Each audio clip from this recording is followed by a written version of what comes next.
I was always quite pally with Tony. Knew Andrew, but not that well. And then, so I eventually decided to throw my lot in with the Immediate, because they were, it was an exciting place to be. So I kept an element of my my catalogue, Getaway Music, which had the song Getaway, Georgie Fame, and some other things. So I kept an element of that and threw my lot in with Immediate. You know, we had the Beach Boys catalogue and stuff like that, and then all the Faces thing. Michael Darbo, great writer, brilliant. I mean, still is, fantastic writer.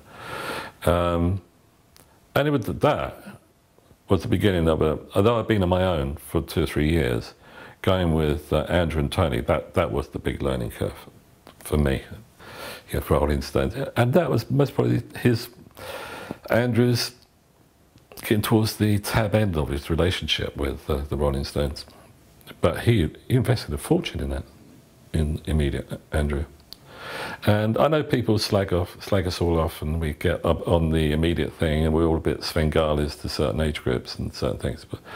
But under our watch, I thought it was a superbly run company.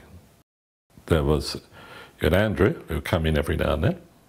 Tony ran it, basically, with his wife Jenny.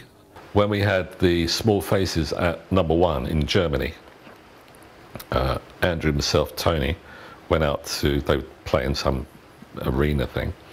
And so we turn up, and we were in the foyer of the hotel, and somebody comes up to Andrew and said, did you know Little Richard's playing down the road? And we got the biggest act in town.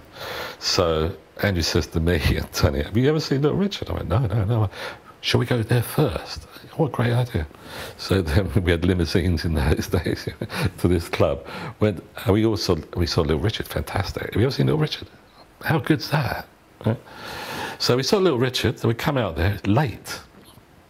Our act, so we go to this auditorium, like a kind of Earl's Court type thing. So we go there, and no one, we're in the hot dog stores are coming out, there's no one around. They were so pissed off with us. Oh, dear oh Lord. But I stayed up with Andrew all night that night, because when it was after Kennedy had done his what's the famous speech he'd done? And that stand was still there, so we were around the corner there about 4 o'clock in the morning, and we go round, and we say to the driver, what's that? He said, that's where, whatever. So we walk up, as you do when you're pissed, right? So I was looking over the wall into, there's the wall. We're looking over. And it was a big thing. It was important in our lives, wasn't it, the Berlin Wall? Big thing. And so we're looking, and all of a sudden I see, he said, he was in robes, Andrew, in those days. He said, I'm going to bless them. I thought, oh, okay, here we go.